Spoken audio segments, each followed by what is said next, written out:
আজকে মুর্শিদাবাদে যে ঘটনাগুলো ঘটছে, এই ঘটনা ঘটেছিল 1946 খ্রিস্টাব্দে। ইসলামী সন্ত্রাসবাদীরা প্রকাশ্যে হিন্দুদের কচুকাটা করেছিল এই কলকাতায়। তারপর সমগ্র পূর্ববঙ্গে সেই ঘটনাগুলো ছড়িয়ে যায়। সেই ইসলামী সন্ত্রাসবাদ আপনি দেখবেন তারা সংগঠিতভাবে করছে। এইখানেই হিন্দু বাঙালির কিন্তু অভাব। যেমন শিবাজি যে হিন্দু রাষ্ট্রের স্বপ্নটা দেখেছিলেন, তিনি কি তার জীবদ্দশায় সমগ্র ভারতব্যাপী হিন্দু রাষ্ট্র প্রতিষ্ঠা করতে পেরেছিলেন? পারেন। শশাঙ্কও পারেন। সুতরাং তারা স্বপ্নটা দেখিয়েছিলেন, তারা সেই স্বপ্নকে সাকার করার জন্য মাঠে লড়তেও নেমেছিলেন। এই দিক থেকে ছত্রপতি শিবাজি এবং গৌড়ার শশাঙ্ক একাশানে বসেন। তার মূল লড়াইটা তো ছিল ইসলামী শাসনের বিরুদ্ধে, কিন্তু তা হলেও কোনো মুসলমান ধর্মাবলম্বী মহিলাকে সেই কারণে তিনি কোনো রকমভাবে সম্ভ্রমহানি ঘটাবেন। এটাই হচ্ছে শিবাজির হিন্দু রাষ্ট্রের নীতি, যাকে হিন্দিতে হিন্দ স্বরাজ বলা হয়। আমাদের বিয়ন্ড পডকাস্টের স্টুডিওতে এই মুহূর্তে উপস্থিত আছে ডক্টর দীপায়ন পাল। এই যে আমরা বঙ্গাব্দ বলি, এই বঙ্গাব্দের প্রচলনটা কে করেছিলেন? বাংলার প্রথম হিন্দু স্বাধীন সম্রাট শ্রী শশাঙ্কদেব। এবং শশাঙ্ক সিংহাসনে আরোহণ করেছিলেন 593 খ্রিস্টাব্দে। সেই বছরটাকে ধরে তিনি বঙ্গাব্দের প্রচলন করলেন এবং 593 থেকে 1432 বছর যুক্ত হয়ে এখন 2025। এই হিন্দু ইতিহাসটা কালের গহ্বরে চাপা পড়ে গেছে এবং বাংলাই ছিল শশাঙ্কের মূল ঘাট। তিনি বাংলাকে জলাঞ্জলি দিয়ে কখনো তিনি দিল্লির সম্রাট হতে চান, যে বাংলা, বিহার, উড়িষ্যা এই বিস্তৃত অঞ্চলের হিন্দু সম্রাট ছিলেন শশাঙ্ক, এবং শশাঙ্কের রাজধানী ছিল কর্ণসুবর্ণ। উনি বৌদ্ধ ধর্মের বিরুদ্ধে ছিলেন, এটা কি সত্যি? শশাঙ্কের বিদ্বেষ কোনোভাবেই বৌদ্ধ ধর্মাবলম্বীদের প্রতি ছিল না। তিনি হত্যা অবশ্যই করেছিলেন, তিনি হত্যা করেছিলেন সেই বৌদ্ধ ভিক্ষুবেশী বৌদ্ধ ধর্মাবলম্বী গুপ্তচরদের। মুর্শিদাবাদ মানে সবাই বলে সিরাজদৌল্লার জায়গা। শশাঙ্ক সম্পর্কে কিন্তু সেইভাবে খুব একটা বিশ্লেষণ করা হয়। তার কারণ এটা যে সিরাজউদ্দৌলা যাদের পরাজিত করতে চেয়েছিলেন তাদের পরাজিত তিনি করতে সমর্থ হননি, এবং সেই কারণে 200 বছর ধরে আমরা সেই ব্রিটিশ সাম্রাজ্যবাদীদের বুটের তলায় ছিলাম। সেই ভুল ন্যারেটিভের কারণে গৌড়রাজ শশাঙ্ক কিন্তু ইতিহাসের একেবারে আড়ালে ঢাকা পড়ে গেছে। তিনি যদি মুসলিম হতেন, তিনি যদি বৌদ্ধ হতেন, তিনি যদি জৈন হতেন, তাকে নিয়ে অনেক আলোচনা হতো। তার মনে হয় অপরাধটাই হচ্ছে তিনি হিন্দু। কোথাও গিয়ে কি এখানে আমাদের সরকারি অপচেষ্টার কোনোভাবে দায়ী আছে? 2014 সালের আগে অবধি যারা শাসন ক্ষমতায় ছিলেন আর কি, কংগ্রেস, তারা যেটা করতেন পরিকল্পিতভাবে টেক্সট বুকে ইসলামী শাসনকে প্রাধান্য দেওয়া হয়েছে, হিন্দু সম্রাটদের ইতিহাস সম্পূর্ণভাবে চেপে দেওয়া হয়েছে। এটা সরকারি অপচেষ্টাই হয়েছে। মুর্শিদাবাদে প্রচুর হিন্দুদের উপর হচ্ছে অত্যাচার হচ্ছে, এইটা নিয়ে আপনি কি কোথাও গিয়ে ইতিহাস কোনোভাবে দায়ী আছে? গুড ইভিনিং এভরিওয়ান, বিয়ন্ড পডকাস্টে হাজির হয়ে গেছি এক নতুন গেস্টকে নিয়ে। এবার বিষয়টা হচ্ছে আমরা কিন্তু 1432-এ বঙ্গাব্দে পৌঁছে গেছি। এবার বঙ্গাব্দ বিষয়টা কি করে এলো এবং এই সম্পর্কে আরো ডিটেলে গভীরভাবে জানার জন্য আমাদের বিয়ন্ড পডকাস্টের স্টুডিওতে এই মুহূর্তে উপস্থিত আছেন ডক্টর দীপায়ন পাল। তার কাছেই আমরা বাকিটা শুনব। নমস্কার, এবং খুব ভালো লাগছে এখানে আসার জন্য। Thank you so much. অনেক অনেক ধন্যবাদ আপনাকে, আর যে দর্শকরা আমাদের এই পডকাস্ট দেখছেন তাদের প্রত্যেককে আন্তরিক শুভেচ্ছা জানাই। যে প্রশ্নটা আমাকে সঞ্চালিকা করলেন, আমি সেই প্রশ্নে সরাসরি চলে আসছি। আমরা এই পয়লা বৈশাখ আমরা এই পয়লা বৈশাখকে নিয়ে অনেক রকম আনন্দ করি, এবং এই পয়লা বৈশাখের মূল অনুষঙ্গই হচ্ছে ভালো মতো খাওয়া দাওয়া, বিভিন্ন রেস্টুরেন্টে গিয়ে। কিন্তু আমরা বাঙালিরা এটা অনেক ক্ষেত্রেই ভুলে গেছি যে এই পয়লা বৈশাখ বা এই যে বাংলা সাল গণনা, এই বাংলা সাল গণনার প্রচলনটা কে করেছিলেন, বা আমাদের যে এই যে বঙ্গাব্দ, এই যে আমরা বঙ্গাব্দ বলি, এই বঙ্গাব্দের প্রচলনটা কে করেছিলেন? আচ্ছা, তিনি হলেন আর কেউ নন, বাংলার প্রথম হিন্দু স্বাধীন সম্রাট। আমি আবারও রিপিট করছি, বাংলার প্রথম হিন্দু স্বাধীন সম্রাট শ্রী শশাঙ্কদেব, যাকে আমরা তো জানি যে আকবর হচ্ছে বঙ্গাব্দে প্রবর্তন করেছেন, যতটুকু ইতিহাস পড়েছি। এই জিনিসটা তো ফার্স্ট টাইম জানলাম। একদমই। এবং এই ক্ষেত্রে আমি বলবো যে তথাকথিত ধর্মনিরপেক্ষতা পন্থী যে সমস্ত ঐতিহাসিকরা আছেন, ধরুন ইরফান হাবিব কিংবা রমিলা থাপার, তারা এই ন্যারেটিভটা প্রচলন করেছেন, এবং এই ন্যারেটিভটা সর্বপ্রথম একেবারে জনসমক্ষে নিয়ে আসেন হচ্ছে অমর্ত্য সেন তার আর্গুমেন্টেটিভ ইন্ডিয়ান বইতে। কিন্তু তারা যে যুক্তিগুলো দেখান সেই যুক্তিগুলো কিন্তু অসার। কেন অসার আমি সেটা বলছি। যে ধরা যাক আকবরের যে রাজত্বকাল, তার যে শাসনামল, সেই শাসনামল আমরা প্রত্যেকেই জানি। তিনি ক্ষমতায় অধিষ্ঠিত হয়েছিলেন সেই মোটামুটি 1555 পরে। অনেক আচ্ছা। পরবর্তী সময়, আচ্ছা যখন বৈরাম খাঁ হিমুকে পরাজিত করেন। তো সেই 1555 ওই সময়ে যদি আকবর বঙ্গাব্দের প্রচলন করতেন, তাহলে আজকে 1432 কিভাবে হতো? আমি ধরে নিচ্ছি, একদম অ্যাপ্রক্সিমেটলি ধরছি, যে তার সময়কালটা হচ্ছে 1555 থেকে 1560। আচ্ছা সেটা যদি হয়, তিনি আকবর যদি, আমি তর্কের খাতিরে ধরে নিলাম, বঙ্গাব্দের প্রচলন করেছেন, তাহলে 1555 থেকে এই যে 2025, এই সময়কালটায় কিভাবে 1432 বছরটা যুক্ত হয়ে গেল, এটার exactly. উত্তরটা কিন্তু নেই। আচ্ছা এটার উত্তরটা যদি মেলাতে হয়, তাহলে আমরা দেখতে পাবো যে 593, আপনি এটা নিশ্চয়ই জানেন এবং দর্শকরাও জানেন, যে খ্রিস্টাব্দ থেকে যদি আমরা 593 বছর বাদ দিই, তাহলে কিন্তু আমরা বঙ্গাব্দে পৌঁছে যাব। এটা তখনই সম্ভব যখন আমরা ইতিহাসের দিকে তাকাবো। ইতিহাসের দিকে তাকালে আমরা কি দেখতে পাই, যে শশাঙ্কের রাজত্বকালটাও সেই 6ষ্ঠ শতকের অন্তিম পর্যায়ে, হুম, এবং শশাঙ্ক সিংহাসনে আরোহণ করেছিলেন 593 খ্রিস্টাব্দে। তার সিংহাসন আরোহণকালকে স্মরণীয় করে রাখার জন্য তিনি স্বয়ং বঙ্গাব্দের প্রচলন করেন। তাহলে তিনি 593 খ্রিস্টাব্দে সিংহাসনে আরোহণ করলেন, সেই বছরটাকে ধরে তিনি বঙ্গাব্দের প্রচলন করলেন, এবং 593 থেকে 1432 বছর যুক্ত হয়ে এখন 2025। সুতরাং হিসেবটা খাপে খাপে মিলে যাচ্ছে।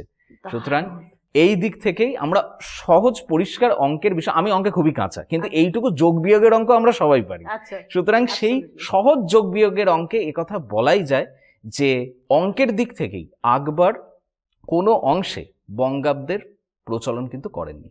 আকবর যেটা করেছিলেন সেটা হচ্ছে যে তার শাসনকার্য পরিচালনার সুবিধের জন্য তিনি বঙ্গাব্দকে আবার নতুনভাবে লোকসমক্ষে নিয়ে আসেন, কিন্তু বঙ্গাব্দের প্রচলনটা কিন্তু করেছিলেন গৌড়রাজ শশাঙ্ক 593 সেই খ্রিস্টাব্দে। লোক সমক্ষে যে এনেছিলেন, সেটা কি, মানে তার কনসেপ্টটা কি ছিল আকবরের? তার কনসেপ্টটা মূলত ছিল মানে যে- বঙ্গাব্দ যেটা শশাঙ্ক করেছে সেটা একদম, তো জানলাম, একদম। এবার আকবর কি করেছিল তার? হ্যাঁ, আকবর যেটা করেছিলেন, হুম, যে মুঘল সাম্রাজ্য সেটা তো সমগ্র ভারতব্যাপী বিস্তৃত ছিল, তখন হুম। অখণ্ড ভারতের কথাই আমি বলছি। হুম, হুম, এবং সেই অখণ্ড ভারতে যারা শাসন করতেন, একেবারে সেই মহাভারতের যুগ থেকে আমরা জানি, দিল্লি ছিল মূলত হচ্ছে শাসনকর্তার রাজধানী। মাঝে আচ্ছা। ব্রিটিশ পিরিয়ডে কলকাতা ছিল আচ্ছা। 100-150 বছর। আচ্ছা দিল্লি থেকে সুদূর বাংলায় শাসন করাটা কিন্তু ছিল খুবই মুশকিল।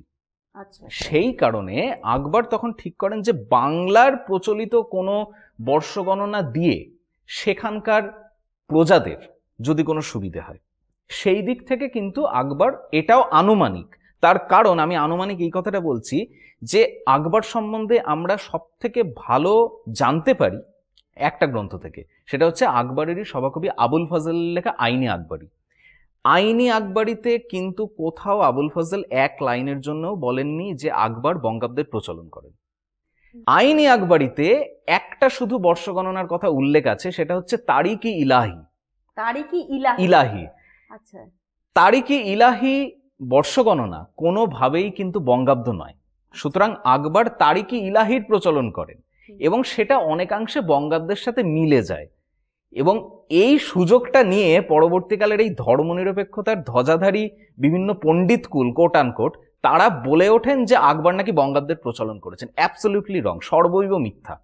সহজ অঙ্কের হিসেবে দেখা যাচ্ছে যে গৌড়রাজ শশাঙ্ক তার সিংহাসন আরোহণ করার যে বছর, সেই বছরকে স্মরণীয় করে রাখতে তিনি তার বঙ্গীয় প্রজাদের কল্যাণের জন্য একটা বর্ষগণনা শুরু করেন, সেটাই হচ্ছে বঙ্গাব্দ। আচ্ছা, এই যে বর্ষ গণনা বিষয়টা যে আমাদের আকবর করেছিলেন, মানে উনি এটা প্রবর্তন করেছিলেন, মানে বর্ষ গণনা বিষয়টা, অন্য বর্ষগণনা, হ্যাঁ অন্য বর্ষ গণনা, কোথাও গিয়ে কি তার হিন্দুত্বের প্রতি একটা আকর্ষণ ছিল, এবং তিনি মানে বিভিন্ন ধর্মের সাথে যেহেতু তিনি খুব ইন্টারেস্টেড ছিলেন, তার জন্য কি সেই কানেকশনটা, মানে সেই ইমোশনসটা তার গ্রো করেছিল বলেই কি তিনি আলাদা করে একটা আমাদের বাংলার একটা মানে বর্ষ গণনা যে ক্যালেন্ডার, সেটা তিনি ক্রিয়েট করেছিলেন?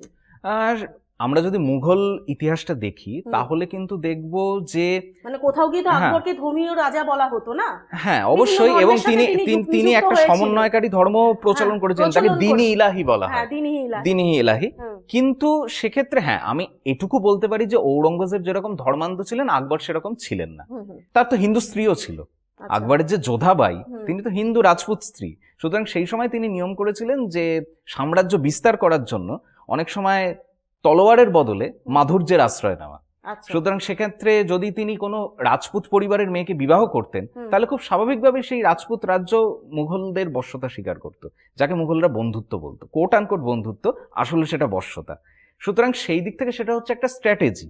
স্ট্র্যাটেজি। আকবর কিন্তু কখনোই অন্তরের দিক থেকে ধর্মনিরপেক্ষ ছিলেন না। হ্যাঁ, তিনি শাসনকার্য যাতে সুষ্ঠুভাবে পরিচালনা করা যায়, এবং ভারতবর্ষে হিন্দু জনগণের সংখ্যা একেবারে 80%।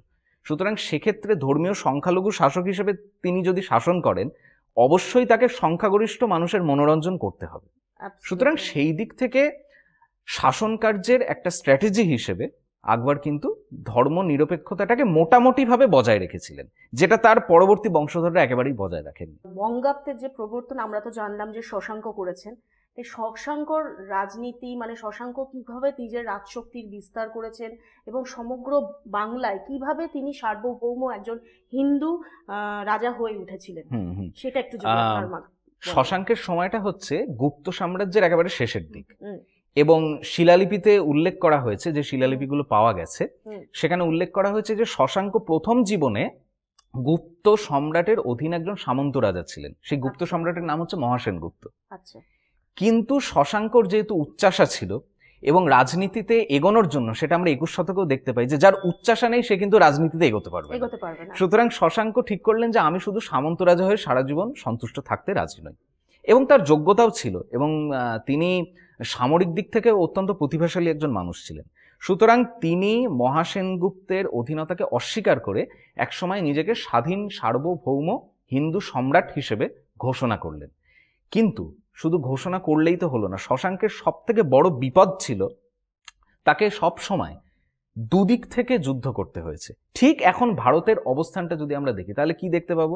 ভারত দু প্রান্তে দুই শকুন নিয়ে ঘর করছে, পশ্চিমে পাকিস্তান, পূর্বে বাংলাদেশ। বাংলাদেশকেও এখন পূর্ব পাকিস্তানই বলা যেতে পারে। যাই হোক, শশাঙ্কের সময়ও অবস্থাটা একেবারে একরকম ছিল। কারণ একেবারে পশ্চিম প্রান্তে ছিল শক্তিশালী থানেশ্বর রাজ্য। সেই থানেশ্বরের রাজা ছিলেন হর্ষবর্ধন, যিনি ইতিহাসে খুবই বিখ্যাত। আমরা হর্ষবর্ধনের নাম প্রগতিশীল রাজা ছিলেন, এবং তিনি বৌদ্ধ ধর্মাবলম্বী ছিলেন। সেই কারণেই হয়তো প্রগতিশীল নামটা তার সঙ্গে আরো ভালোভাবে জুড়ে দেওয়া হয়েছে। পশ্চিমে হচ্ছেন হর্ষবর্ধন, আর পূর্বে কামরূপ রাজ্য ছিল, স্বাধীন কামরূপ রাজ্য, যাকে এখন আসাম প্রদেশ বলা যায়। তো সেই আসাম প্রদেশের রাজা সেই সময় ছিলেন ভাস্কর বর্মন। সুতরাং শশাঙ্ক একেবারে ছিলেন স্যান্ডউইচড অবস্থায়, তাকে টু ফ্রন্ট ওয়ার করতে হবে। ঠিক এখন ভারতের সমস্যা যেটা, শশাঙ্কের অবস্থাটা ঠিক সেরকম ছিল। কিন্তু শশাঙ্ক তার মানে তো প্রচুর শত্রুপক্ষ ছিল, প্রচুর শত্রুপক্ষ, মানে তিনি দুদিকে শকুন নিয়ে ঘর করছেন। এবার তাকে যদি ভারত সম্রাট হতে হয় তাহলে তাকে প্রচন্ড মাত্রায় সামরিক আগ্রাসন দেখাতে হবে, যাতে তিনি উভয় শত্রুকেই দমন করতে পারেন, এবং শশাঙ্ক সেটাই করলেন। শশাঙ্ক প্রথমেই ঠিক করলেন যে যিনি আমার অধিক বলবান শত্রু তাকেই প্রথমে আগে আমি ধ্বংস করব। সুতরাং সেই কারণে প্রথমে তিনি বাংলা, বিহার, উড়িষ্যা এই যে অঞ্চল, এই বিস্তীর্ণ অঞ্চলে তো তিনি সাম্রাজ্য অবশ্যই বিস্তার করলেন, কিন্তু তার পাশাপাশি তার লক্ষ্য হলো তার চিরশত্রু হর্ষবর্ধনকে পরাজিত করা। এবং এখন আপনি ভেবে দেখুন যে এখনকার দ্রুতগতির যানবাহনের যুগে আজকে যদি আমরা রাজধানী এক্সপ্রেসে চড়ি তাহলে আমাদের কলকাতা থেকে দিল্লি যেতে মোটামুটি 17 ঘন্টা লাগে। সেই শ্লথ গতির যানবাহনের যুগে শশাঙ্ক বাংলা থেকে গেছিলেন একেবারে সোজা দিল্লিতে। সুতরাং এই যে সময়কাল আমরা ধারণা করে নিতেই পারি তার বেশ কয়েক মাস সময় লেগেছিল যেতে, এবং তিনি যে যে অঞ্চলের উপর দিয়ে গেছিলেন, একেবারে উত্তরপ্রদেশের বারাণসী থেকে শুরু করে সমস্ত অঞ্চল তিনি তার পদানত করতে করতে গেছিলেন। সুতরাং শশাঙ্কদেবের সাম্রাজ্য বিস্তার যদি আমরা দেখি তাহলে দেখতে পাবো যে অত্যন্ত প্রতিভাশালী একজন সামরিক প্রতিভা।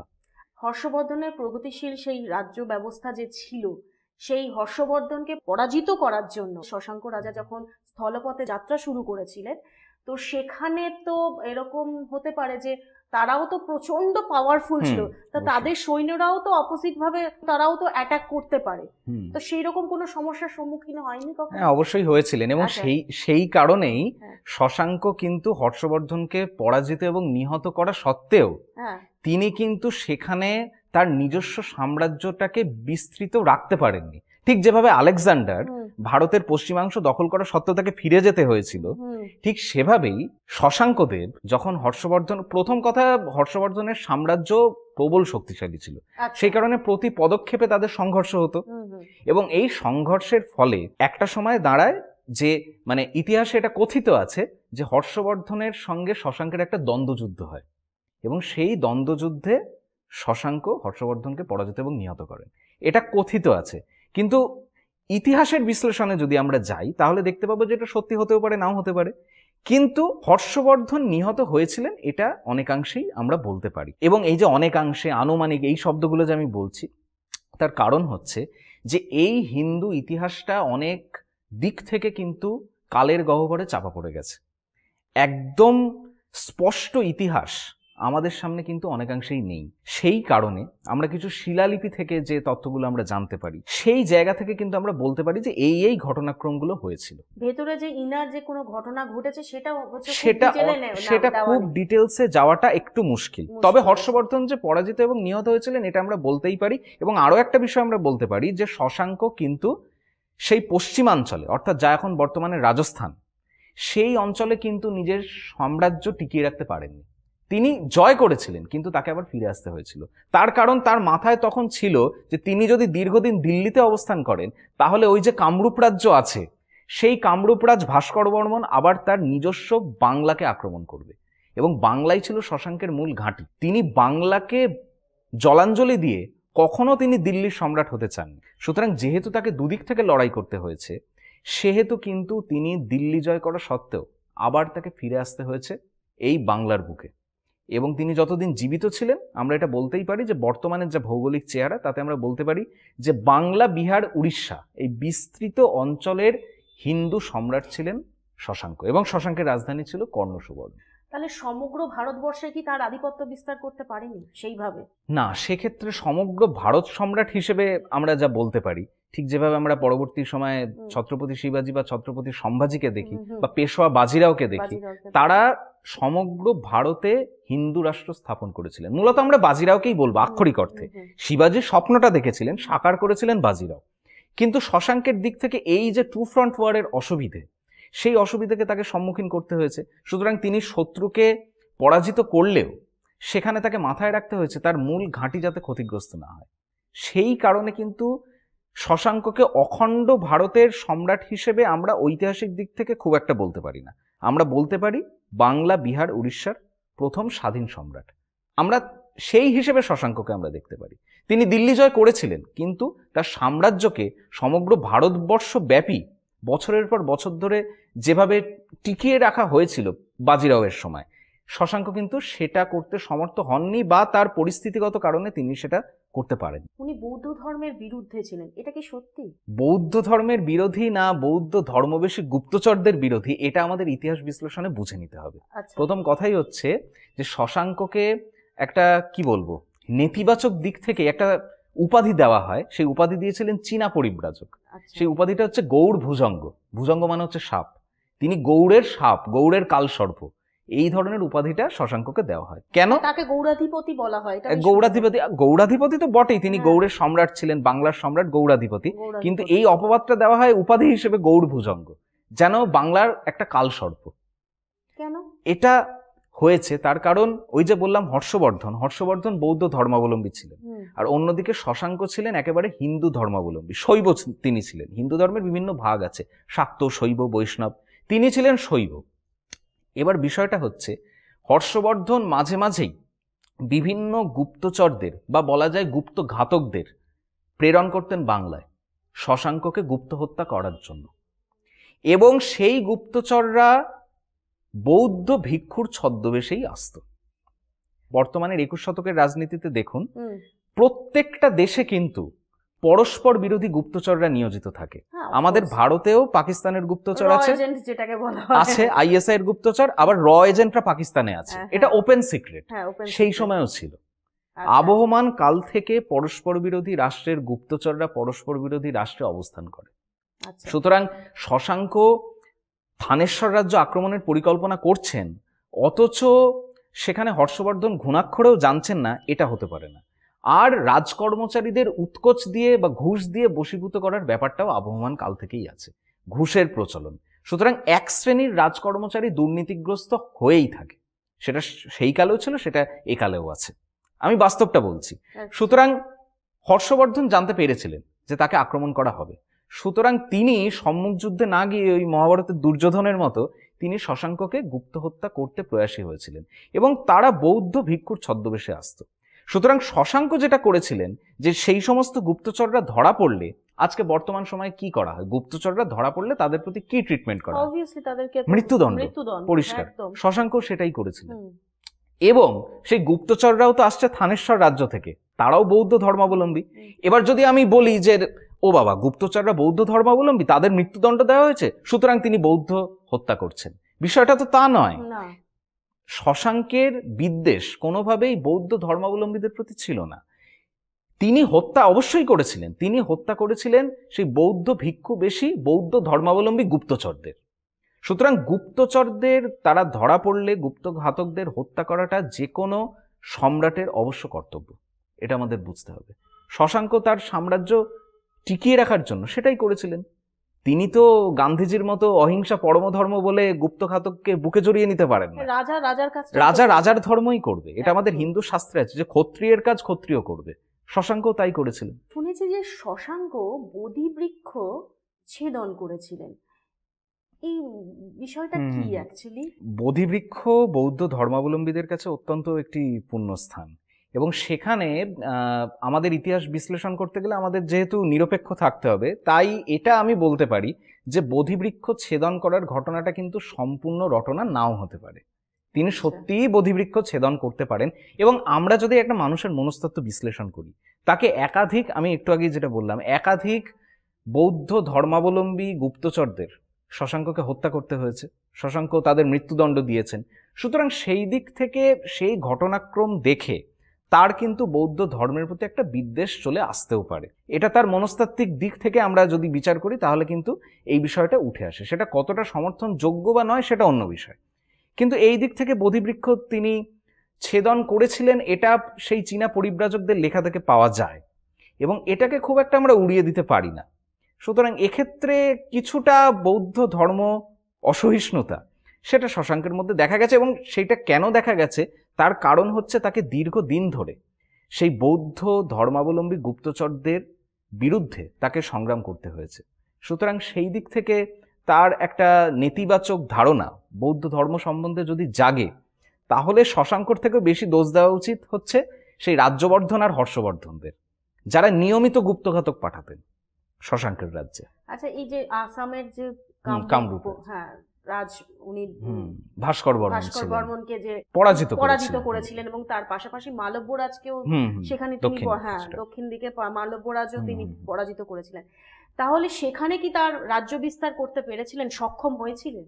সেখানে শশাঙ্কের যে মূল যে ভিতটা সেটা যেহেতু বাংলা, বিহার, উড়িষ্যা, এবং সেখানে তিনি যেহেতু সারাউন্ডেড বাই এনিমিজ যাকে বলে, সুতরাং সেই দিক থেকে পরাজিত করলেও তাকে বারংবার কিন্তু সেই বাংলায় ফিরে আসতে হয়েছে তার মূল ঘাঁটিকে রক্ষা করার জন্য। সেই একদিকে উনি হচ্ছে রাজ্য বিস্তারের জন্য চেষ্টা করছেন, অথচ পারছেন না, তাকে আবার ফিরে আসতে হচ্ছে, একটা পিছুটান থেকে যাচ্ছে। সেই দিক থেকেই কিন্তু শশাঙ্ককে আমরা বাংলার সার্বভৌম স্বাধীন হিন্দু সম্রাট বলতে পারি, কিন্তু একেবারে আক্ষরিক অর্থে যাকে বলা হয় ভারত সম্রাট, সেই ভারত সম্রাট কিন্তু আমরা শশাঙ্ককে খুব একটা ঐতিহাসিক দিক থেকে তবুও থেকে গেছে। তিনি তাদের হয় পরাজিত করেছেন, নয়তো নিহত করেছেন, ফিরে এসেছেন, আবার দেখা গেছে তার বংশধররা মাথা তুলে দাঁড়িয়েছে সেই শত্রুপক্ষে। এবং যেহেতু তার মূল ঘাঁটি হচ্ছে বাংলা, তিনি বাংলাকে নেগলেক্ট করে কখনো ভারতের অন্য জায়গায় গিয়ে শান্তি পাননি, সেই কারণে তিনি বাংলার বুকে ফিরে এসেছেন বারংবার। এবং আমরা যদি এই মুহূর্তে মানে শশাঙ্কের রাজধানী যে কর্ণ সুবর্ণ শুনেছি, যেটা আমরা জানি, সেখানে যদি দেখতে যাই তাহলে ওখানে গিয়ে কি আরো এভিডেন্স, আরো অনেক কিছু জানতে পারবো? কর্ণ সুবর্ণ এখন বর্তমানে যা দাঁড়িয়েছে ধ্বংসাবশেষ, একেবারেই বিভিন্ন ঢিপি আছে, সেই ঢিপিগুলোকে বলা হয় রক্ত মৃত্তিকা মহাবিহারের ঢিপি, রাঙামাটির ঢিপি। এর অবস্থানটা হচ্ছে মুর্শিদাবাদের বহরমপুরের থেকে কয়েক মাইল এগোলেই এই ঢিপিগুলোর অবস্থান আছে।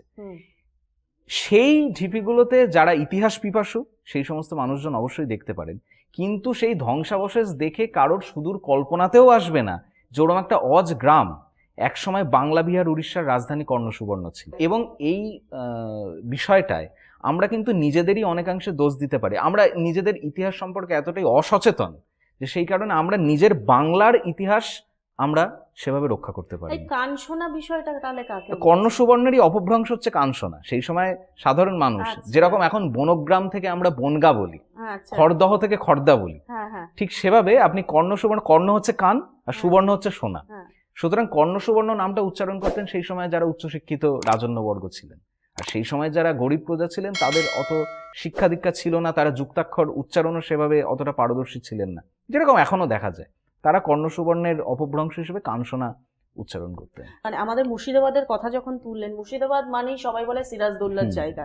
শশাঙ্ক সম্পর্কে কিন্তু সেইভাবে খুব একটা বিশ্লেষণ করা হয়নি, সেটা কেন? প্রথম কারণ হচ্ছে যে যারা বাংলার নবাব ছিলেন তাদের থেকেও সিরাজউদ্দৌলাকে আমরা অনেক মহৎ, অনেক মহান বলে চিহ্নিত করি। তার মূল কারণ কিন্তু এটা নয় যে ব্যক্তিগতভাবে সিরাজউদ্দৌলা খুব মহৎ চরিত্রের অধিকারী ছিলেন।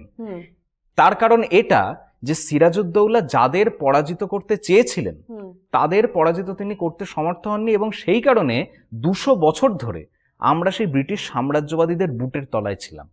সিরাজউদ্দৌলার ব্রিটিশ বিরোধী সংগ্রামটা একেবারেই দেশপ্রেমের সঙ্গে সেই কারণে অন্বিত হয়ে গেছে। কেন?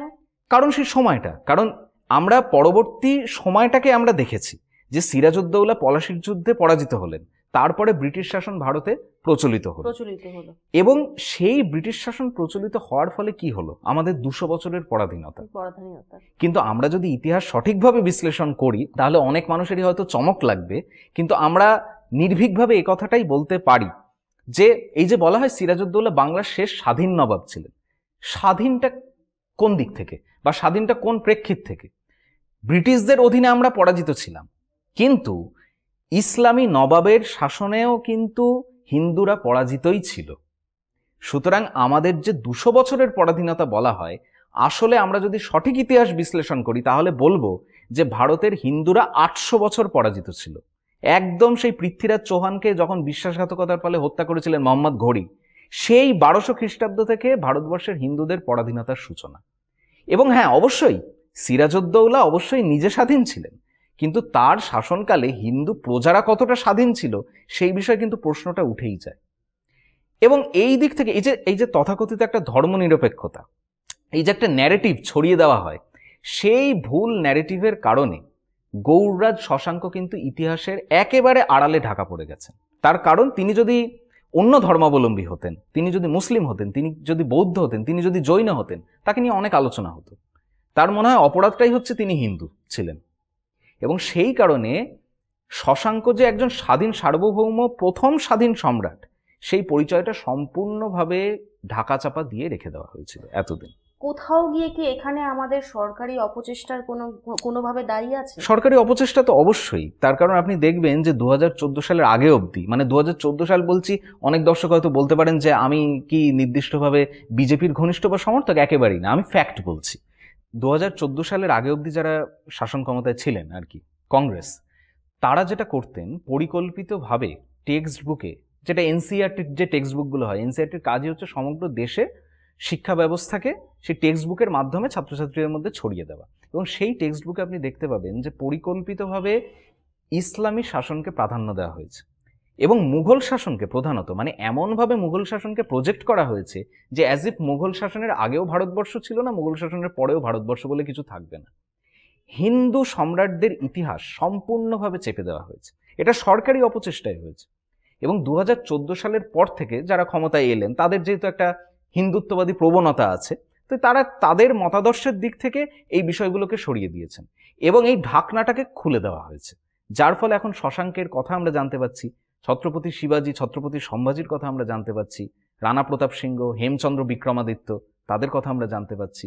পর্দাটা সরে গেছে, মানুষ এখন জানতে চাইছেন হিন্দু রাজত্ব সম্পর্কে। আপনি বিষয়টা বললেন, এখানে যে আমাদের এখন বর্তমানে একটা ঘটনা ঘটছে যে মুর্শিদাবাদে প্রচুর হিন্দুদের উপর হচ্ছে অত্যাচার হচ্ছে, তাদেরকে কোথাও গিয়ে কর্নার করা হচ্ছে, এইটা নিয়ে আপনি কি কোথাও গিয়ে ইতিহাস কোনোভাবে দায়ী আছে? ইতিহাস অবশ্যই দায়ী আছে। ইতিহাসের মূল দায়টা হিন্দু বাঙালিকেই নিতে হবে। তার কারণ হিন্দু বাঙালি ওই যে গান্ধী প্রেমের অতল সাগরে ডুব দিতে শিখেছে, তার ফলে হিন্দু বাঙালি যদি গালে একটা চড়ও খায় তারা পাল্টাচর ফিরিয়ে না দিয়ে পালিয়ে যায়। এটা অধিকাংশ হিন্দু, আমি নিজে জন্মসূত্রে হিন্দু বাঙালি হওয়া সত্ত্বেও অত্যন্ত সখেদে আমি কথাটা বলছি। আমি কেন কথাটা বলছি তার কারণ আজকে মুর্শিদাবাদে যে ঘটনাগুলো ঘটছে, এই ঘটনা ঘটেছিল 1946 খ্রিস্টাব্দে। আমরা ইতিহাসের কুখ্যাত গ্রেট ক্যালকাটা কিলিং এর কথা জানি। সেই সময় মুসলিম লীগের তত্ত্বাবধানে ইসলামী সন্ত্রাসবাদীরা প্রকাশ্যে হিন্দুদের কচুকাটা করেছিল এই কলকাতায়, এবং তারপর সমগ্র পূর্ববঙ্গে সেই ঘটনাগুলো ছড়িয়ে যায় ক্যান্সারের মতো। আচ্ছা। সেই সময় গোপাল মুখোপাধ্যায় বলে একজন ছিলেন, গোপাল পাঁঠা, তিনি হিন্দু যুবকদের একত্রিত করে পাল্টা মার দিয়েছিলেন। সেই কারণে আজ আমরা পশ্চিমবঙ্গবাসী হিসেবে কিংবা ভারতবাসী হিসেবে নিজেদের পরিচয় দিতে পারি। গোপাল মুখোপাধ্যায় যদি না থাকতেন তাহলে আজকে প্রথমে আমাদের পাকিস্তানি হতে হতো, আজকে আমাদের বাংলাদেশি হতে হতো। সুতরাং এই যে প্রতিরোধের ঐতিহ্যটা, এটা কিন্তু হিন্দু বাঙালি ভুলে গেছে, এবং ভুলে গেছে বলে আজকে আবার তার পুনরাবৃত্তি ঘটছে। আমরা যদি রুখে দাঁড়াতে শিখতাম তাহলে মুর্শিদাবাদের ঘটনা ঘটতো না, হিন্দু বাঙালিকে মুর্শিদাবাদ থেকে মালদায় চলে যেতে হতো না। এই যে মুসলিম কমিউনিটির মধ্যে যে একতাটা আছে, কোথাও গিয়ে কি আমাদের বাঙালি হিন্দু কমিউনিটির মধ্যে কি সেটার কোনোভাবে অভাব আছে, যার জন্য কি ফ্রন্টে আসতে পারছে না, কোথাও গিয়ে একটুখানি পিছিয়ে যাচ্ছে? অবশ্যই সাংগঠনিকতার দিক থেকে অভাব আছে, এবং এই যে ইসলামী সন্ত্রাসবাদের কথা আমি বারবার বললাম, সেই ইসলামী সন্ত্রাসবাদ আপনি দেখবেন তারা সংগঠিতভাবে করছে, এবং সংঘবদ্ধতার বিরুদ্ধে যদি আপনাকে লড়তে হয় তাহলে আপনাকে পাল্টা সংঘবদ্ধতা গড়ে তুলতে হবে। এইখানেই হিন্দু বাঙালির কিন্তু অভাব, সংঘবদ্ধতার। আজকে আপনি দেখুন মুর্শিদাবাদে যে ঘটনা ঘটছে, সেখানে অধিকাংশ হিন্দু বাঙালির মধ্যে কোনো তাপুত্তাপ আছে? আমার কিন্তু মনে হচ্ছে নেই। এবং এই কারণে, এই সংঘবদ্ধতার অভাবের জন্য বারংবার জিহাদি আক্রমণ হিন্দু বাঙালির ওপর নেমে আসে। কিন্তু যারা অবাঙালি হিন্দু, আপনি মারাঠাদের দিকে দেখুন, মারাঠাদের প্রসঙ্গ তো এখন আসবে। সেই মারাঠারা ঐতিহাসিকভাবে মার্শাল রেস যাকে বলা হয়, সেই মার্শাল রেস অর্থাৎ লড়াকু জাতি, সেই কারণে মারাঠাদের কিন্তু কোনোদিন কখনো জেহাদি আক্রমণের শিকার হতে হয়নি। আপনি পাল্টা প্রতিরোধ করবেন তবেই আপনাকে জিহাদিরা ছুঁতে ভয় পাবে। আপনি যদি ল্যাজ গুটিয়ে পালিয়ে যাওয়ার শিক্ষাটা প্রথম থেকে নেন, ওই গান্ধী প্রেমের অতল সাগরে ডুব দিয়ে, তাহলে আপনি বারবার আক্রান্ত হবেন, পরিষ্কার। এই যে মারাঠা বিষয়টা যখন আসলো, টপিকটা আসলো, তাহলে এখানে একটা জিনিস খুব জিজ্ঞেস করতে ইচ্ছা করছে যে আমাদের শিবাজি এবং আমাদের বাঙালি সম্রাট শশাঙ্কর সাথে তুলনা করা হয়, বিকল্প বলা হয় যে শিবাজির বিকল্প আমাদের বাঙালি সম্রাট শশাঙ্ক। এবার শিবাজির বিষয়টা যখন আসছে, তাহলে সেই যে দুজনের মধ্যে যে কম্পেয়ার করা হচ্ছে প্যারালালি, কেন? সে শিবাজি কোথাও গিয়ে কি ভীষণ একটা রাজনীতির দিক থেকে খুব শক্তিশালী ছিলেন, এবং নিজের রাজ্য বিস্তারের ক্ষেত্রে তিনি কিভাবে কাজ করেছিলেন? হ্যাঁ, এটা খুবই একটা চিত্তাকর্ষক প্রশ্ন, এবং আমি ইতিহাসের বিশ্লেষণ যদি করি তাহলে একেবারেই আমাদের বাংলার শশাঙ্ক এবং মহারাষ্ট্রের শিবাজি মহারাজকে এক আসনে বসাবো। তার কারণ আমি সাদৃশ্যগুলো আপনি পরিষ্কার বুঝতে পারবেন যে শশাঙ্কর উদ্দেশ্য কি ছিল, সমগ্র ভারতব্যাপী সাম্রাজ্য বিস্তার করা। শিবাজিরও তাই ছিল, দুজনেই চাইতেন হিন্দু রাষ্ট্র প্রতিষ্ঠিত হোক, কিন্তু দুজনেই সেই স্বপ্নটা যতটা বাস্তবায়িত করতে পেরেছিলেন ততটা কিন্তু তার পরবর্তী সময়ে দেখা গেছে যে সেই স্বপ্নকে সাকার করে তুলতে আরো অনেক প্রচেষ্টা করতে হয়েছে। যেমন শিবাজি যে হিন্দু রাষ্ট্রের স্বপ্নটা দেখেছিলেন, তিনি কি তার জীবদ্দশায় সমগ্র ভারতব্যাপী হিন্দু রাষ্ট্র প্রতিষ্ঠা করতে পেরেছিলেন? পারেননি। শশাঙ্কও পারেননি। সুতরাং তারা স্বপ্নটা দেখিয়েছিলেন, তারা ভিশনারি ছিলেন, এবং তারা সেই স্বপ্নকে সাকার করার জন্য মাঠে লড়তেও নেমেছিলেন। সুতরাং এই দিক থেকে ছত্রপতি শিবাজি এবং গৌড়রাজ শশাঙ্ক এক আসনে বসেন। কিন্তু আমরা দেখতে পাই যে ছত্রপতি শিবাজির বিখ্যাত হওয়ার যে বিষয়টা, অর্থাৎ সমগ্র ভারতে ছত্রপতি শিবাজির নাম মানুষ এক ডাকে চেনে, গৌড়রাজ শশাঙ্কের নাম বিশেষ কেউ জানে না। এটার কারণ হিসেবেও আমি বলবো হিন্দু বাঙালির নিজের ঐতিহ্যের প্রতি উদাসীনতা। আপনি 10 জনের মধ্যে এখন 21 শতকে দাঁড়িয়ে যদি শশাঙ্ক কে এটা জিজ্ঞেস করেন, 10 জনের মধ্যে 8 জন বলতে পারবেন না। কিন্তু আপনি মহারাষ্ট্রে গিয়ে শিবাজি কে এটা যদি জিজ্ঞেস করেন, একদম কোনো ক অক্ষর গোমাংস যদি সাধারণ মানুষকে আপনি জিজ্ঞেস করেন, তারা বলতে পারবে শিবাজি কে। সুতরাং এই জায়গাতেই পার্থক্যটা হয়ে যায়। আমরা হিন্দু বাঙালিরা ইতিহাস অসচেতন, মারাঠিরা ভীষণভাবে ইতিহাস সচেতন, কিন্তু দুজনের স্থান ইতিহাসে আমি একদম সমান জায়গাতে রাখবো। শিবাজিরও তো গুপ্ত শত্রু ছিল, তারা কিভাবে তার মোকাবিলা করতেন? শিবাজির এই যে গুপ্ত শত্রুকে হত্যা করার ক্ষেত্রে শিবাজির একটা খুব প্রচলিত কাহিনী আছে। সেই কাহিনীটা আরেকবার বলছি দর্শকদের উদ্দেশ্যে। আফজাল খান, আচ্ছা। সেই সময় ঔরঙ্গজেব আফজাল খানকে পাঠিয়েছিলেন এবং প্রাথমিকভাবে মূল ওপর উদ্দেশ্যটা ছিল হচ্ছে শিবাজির সঙ্গে সন্ধি করা, কিন্তু আসলে আফজাল খানের উদ্দেশ্য ছিল শিবাজিকে হত্যা করা।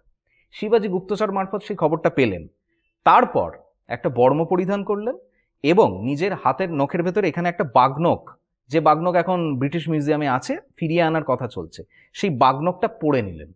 আচ্ছা। পড়ে নিয়ে তিনি আফজাল খানের শিবিরে গেলেন হুম। এবং এমন একটা প্রথমে ভাব দেখালেন যে তিনি ভীষণ রকম ভীত হচ্ছেন। সেই কারণে তিনি আফজাল খানের শিবিরে যাচ্ছেন, কিন্তু অত্যন্ত দ্বিধাজড়িত চিত্তে তিনি শিবিরে গেলেন। আফজাল খান তাকে আলিঙ্গন করলেন এবং আলিঙ্গন করার মুহূর্তেই শিবাজির পিঠে ছুরি বসিয়ে দিতে চাইলেন। গুপ্তচর মারফত আগে খবর পেয়ে শিবাজি কিন্তু সম্পূর্ণ আত্মরক্ষার সরঞ্জাম পরে তারপর গেছিলেন। তিনি অলরেডি জানতেন যে সেরকম বিপদ ভীষণ- আসতে পারে। অবশ্যই জানতেন, তার গুপ্তচররা খবর দিয়েছিল এবং তারপর সঙ্গে সঙ্গে তিনি বাগনখ বের করে আফজাল খানের পেটে বসিয়ে দিলেন। শত্রুকে কিভাবে নিধন করতে হয় সেটা কিন্তু ছত্রপতি শিবাজির কাছ থেকে আমরা শিখতে পারি। আর প্রজা কল্যাণের যে বিষয়টা আপনি জিজ্ঞেস করলেন, আমি এক্ষেত্রেও একটা উদাহরণ শুধু দেব। শিবাজি যখন তার রাজ্য বিস্তার করছেন সেই সময় একটা দুর্গ তিনি অধিকার করেছিলেন, কল্যাণ দুর্গ, এবং কল্যাণের যিনি অধিপতি ছিলেন তিনি ধর্মে মুসলিম ছিলেন আর কি। সেই অধিপতির পুত্রবধূ অতীব সুন্দরী ছিলেন। কল্যাণ দুর্গ জয়ের পরে শিবাজি যখন রায়গড় দুর্গে ফিরে এসছেন, তখন শিবাজির বিশ্বস্ত সেনাপতিরা সেই সুন্দরী পুত্রবধূকে শিবাজির সামনে নিয়ে আসেন এবং শিবাজির সামনে নিয়ে এসে বলেন যে দেখুন মহারাজ, কি অপূর্ব সুন্দর উপহার আপনার জন্য এনেছি। ওমা, এটা কেন? শিবাজি তখন হ্যাঁ। সেই সুন্দরী রমণীকে হ্যাঁ। একবার মাত্র দেখে সিংহাসন থেকে উঠে নেমে আসেন এবং নেমে এসে বলেন যে আপনার মতো যদি আমার মা সুন্দরী হতেন তাহলে আমিও সুন্দর পুরুষ হতাম, এবং পরক্ষণেই সেই সেনাপতিকে সম্পূর্ণ ভৎসনা করে এই নির্দেশ দিলেন যে ওই রমণীকে যেন সসম্মানে তার নিজস্ব গৃহে ফিরিয়ে দেওয়া হয়। সুতরাং এই হচ্ছে শিবাজির চরিত্র। তার শিবাজি হিন্দু রাষ্ট্র প্রতিষ্ঠা করতে চাইছেন, তার মূল লড়াইটা তো ছিল ইসলামী শাসনের বিরুদ্ধে, কিন্তু তা হলেও কোনো মুসলমান ধর্মাবলম্বী মহিলাকে সেই কারণে তিনি কোনো রকমভাবে সম্ভ্রমহানি ঘটাননি। সুতরাং এটাই ছিল শিবাজির প্রজা কল্যাণের মূল ভাবনা। শিবাজির হিন্দু রাষ্ট্রের ভাবনাটাও তাই ছিল যে হিন্দু রাষ্ট্র আসলে কি, সংখ্যাগরিষ্ঠ মানুষের যেটা ধর্ম সেইটাই রাষ্ট্র ধর্ম হিসেবে স্বীকৃত হবে, কিন্তু তাই বলে সেখানে সংখ্যালঘু মানুষের ওপর কিন্তু নির্যাতনের খড়গটা নেমে আসবে না। এটাই হচ্ছে শিবাজির হিন্দু রাষ্ট্রের নীতি, যাকে হিন্দিতে হিন্দ স্বরাজ বলা হয়। হ্যাঁ, স্বরাজ বিষয়টা হ্যাঁ, কি? সেটাই হচ্ছে স্বরাজ, মানে হচ্ছে স্বাধীনতা, স্বাধীনতা। মুঘল শাসনের হাত থেকে স্বাধীনতা, অর্থাৎ ইসলামী শাসনের হাত থেকে স্বাধীনতা, হিন্দু রাষ্ট্রের প্রতিষ্ঠা, কিন্তু সেখানে নিরীহ মুসলিমদের ওপর কোনো রকম অত্যাচার নেমে আসবে না। হ্যাঁ, যারা জেহাদি মনোভাবাপন্ন তাদের দমন করা হবে, কিন্তু তাই বলে আপামর সাধারণ সংখ্যালঘু মানুষের ওপর কোনো অত্যাচার হবে না। এটাই হচ্ছে শিবাজির জনকল্যাণমুখী চিন্তাধারা ছিল। আমরা সাম্বাজির একটা মুভি দেখলাম রিসেন্টলি, ছাওয়া। সাম্বাজি ছাওয়া, প্রচুর মানে হিট হয়েছে ছবিটা, এবং তার মাধ্যমে সাম্বাজির উপর আমি নিজেও দেখেছি। লাস্ট সিনটাই যেভাবে তাকে ভীষণ রকম। টর্চার করা হয়েছে, মানে তখনকার দিনে এত নির্মম অত্যাচার করা হতো মোগল সাম্রাজ্যের যারা অধিষ্ঠানে ছিল, মানে যে সমস্ত সম্রাটরা, এরকম কোনো হিন্দু রাষ্ট্রের যারা রাজা ছিলেন তাদের উপর কি এরকম অকথ্য অত্যাচার হতো সেই সময়? আর সেগুলো কিরকম ছিল? যে সম্ভাজি কিন্তু একদিক থেকে খুবই চিত্তাকর্ষক একজন চরিত্র, এবং তাকে প্রথম দিন থেকে শুধুমাত্র যে মুঘল শাসনের বিরুদ্ধে লড়তে হয়েছে তা নয়, তার বিমাতার সঙ্গেও তাকে লড়তে হয়েছে। তার কারণ শিবাজির দুজন স্ত্রী ছিলেন। তার প্রথম স্ত্রী ছিলেন তিনি সম্ভাজির মাতা, এবং তিনি অকালে প্রয়াত হন। সেই কারণে সম্ভাজির যখন 2 বছর মাত্র বয়স, তখন শিবাজির প্রথম স্ত্রী প্রয়াত হন। তারপর শিবাজি দ্বিতীয়বার দ্বার পরিগ্রহ করেন। এই যে দ্বিতীয় পত্নী সোয়রাবাই, তিনি প্রথম দিন থেকে সম্ভাজির প্রতি বিমাতৃসুলভ আচরণ করেন, এবং সেই সোয়রাবাইয়ের যে ছেলে ছিল রাজারাম, সেই রাজারামকে তিনি সিংহাসনে বসাতে চেয়েছিলেন সম্ভাজিকে সরিয়ে। সুতরাং প্রথম দিন থেকে সম্ভাজিকে ঘরে বাইরে লড়তে হয়েছে, যে লড়াইটা কিন্তু শিবাজিকেও করতে হয়নি। এবং সম্ভাজিকে যিনি ধরিয়ে দিয়েছিলেন তার নিকটাত্মীয়রা সম্ভাজিকে ধরিয়ে দিয়েছিলেন সঙ্গমেশ্বরে। তো যেটা বলছিলাম যে এমন একটা পরিস্থিতি দাঁড়ায় যে বিমাতা ক্রমাগত শিবাজির কানে বিষ ঢালছেন, এবং একটা সময় শিবাজি সাময়িকভাবে প্রভাবিত হয়ে সম্ভাজিকে রাজধানী থেকে সরিয়ে দূরের কোনো একটি প্রদেশে শাসন কার্যে নিযুক্ত করেন। সম্ভাজি এতটাই ক্ষুব্ধ হয়েছিলেন যে তিনি কিন্তু সেই সময় মুঘলদের সঙ্গে সন্ধি করেন। এটা সম্ভাজি করেছিলেন, কিন্তু মুঘলদের সঙ্গে তার সন্ধিটা টিকলো না কেন? কারণ তার মধ্যে সেই মারাঠি সংস্কৃতিটা বজায় ছিল। এবং একটা সময় দেখা যায় যে মুঘল সেনাপতি দিলির খান, মূলত দিলির খানের সঙ্গে সম্ভাজির সন্ধিটা হয়েছিল, ইতিহাসে তাই পাওয়া যায়। দিলির খান যখন একটা প্রদেশ দখল করেছেন সম্ভাজিকে সাথে নিয়ে, একসাথে যৌথ বাহিনী, তখন দেখা গেছে যে মুঘল সেনারা সেই বিজিত অঞ্চলের হিন্দুদের ওপর অকথ্য নির্যাতন নামিয়ে এনে, এবং তারপরে সম্ভাজি সেই ঘটনা দেখে দিলির খানকে শিবিরে গিয়ে বলেছিল যে যুদ্ধ জয়টা কিন্তু যুদ্ধ জয়ের মধ্যেই যেন সীমাবদ্ধ থাকে, সাধারণ মানুষের উপর যেন অত্যাচার করা না হয়। তখন দিলির খান বলেছিলেন যে আপনি কে আমাকে উপদেশ দেওয়ার? আমি শুধুমাত্র ঔরঙ্গজেব আলমগীর বাদশার ফরমানি শুনতে বাধ্য, আপনার কথা শুনতে বাধ্য নই। এবং এই ঘটনার পরেই সম্ভাজি মুঘল শিবির পরিত্যাগ করে আবারও শিবাজির কাছে ফিরে আসেন এবং শিবাজির কাছে ক্ষমা চান। তো এক্ষেত্রে আমার কথা হচ্ছে যে সম্ভাজি যদি শুধুমাত্র ক্ষমতালোভী থাকতেন, যেটা ওই তথাকথিত ধর্মনিরপেক্ষ ঐতিহাসিক ইরফান হাবিব, রমিলা থাপাররা বলে থাকেন যে তিনি ক্ষমতালোলুপ ছিলেন, তিনি যদি সত্যিই ক্ষমতালোলুপ থাকতেন তাহলে অত্যাচার দেখেও কিন্তু মুঘলদের সঙ্গে তিনি শত্রুতাটা করতেন, হাত মিলিয়ে রাখতেন। তার মনের মধ্যে মারাঠা সংস্কার ছিল এবং সেই কারণে অত্যাচার যখন তিনি দেখলেন সঙ্গে সঙ্গে তিনি আবার শিবাজির কাছে ফিরে এলেন, এবং এটাই হচ্ছে সম্ভাজির বিশেষত্ব। কোথাও গিয়ে হিন্দু রাজত্ব এবং হিন্দু রাজাদের সম্পর্কে কিন্তু বিস্তারিতভাবে ইতিহাসে নেই, সেইখানে কি কোনোভাবে একটা তো আক্ষেপ জন্মাচ্ছে মানুষের মধ্যে। এবং কিন্তু বর্তমানে এই সিনেমা যখন রিলিজ হয়েছে হওয়ার পর এখন মানুষের চিন্তা ভাবনা পাল্টেছে, সচেতনতা বেড়েছে এবং তারা জানতে চাইছে। এই ব্যাপারে আপনি কি বলবেন? হ্যাঁ, সিনেমাটা অনেক ক্ষেত্রেই এই জাতীয় লোকজন যারা জন্মসূত্রে হিন্দু হয়েও হিন্দু ধর্মকে অপমান করতে পারলে 2 ঘটি জল বেশি খাবেন, এই জাতীয় মানুষজন এখন প্রচার করতে শুরু করেছেন যে সিনেমাটা নাকি ইতিহাস নয়।